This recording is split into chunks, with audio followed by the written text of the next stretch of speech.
На неодамнешната средба на иселениците од Виничкиот крај и поширокиот регион голем број печалбари искажаа подготвеност да инвестираат во различни бизниси, што би можело да биде првата и пресудна причина да се вратат во родниот крај и тука да предонесуваат за сеопштиот развој.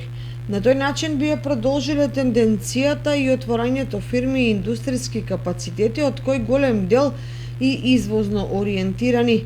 Впрочем, виничани веќе имаат современи капацитети од сферата на винарската индустрија, на конзервирањето зеленчук, овошје и слично, услужните дејности, транспортот и металската индустрија, кои работат профитабилно и апсорбираат значајна работна сила.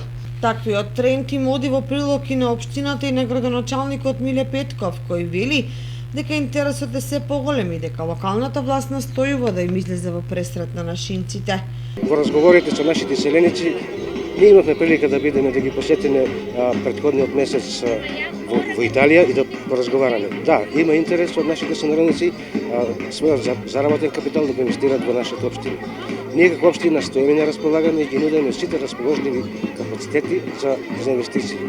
И затоа планираме во наредниот период да изградиме нова индустријска зона за мало стопанство, која што на тој начин би ги привлекле потенцијалните домашни инвеститори. Кога се имаат успешни приказни во бизнис секторот, во кој главни актери се наши селеници или печалбари, тогаш мотивите и кај ново заинтересираните се поголеми и тие со поголема сигурност се определуваат да инвестираат во родниот крај. Знаењата што ги стекнале во развиените земји се добредојдени за иновативни решенија, кои ги применуваат тука, што е значајна придобивка како за стопанството, така и за заедницата во целост.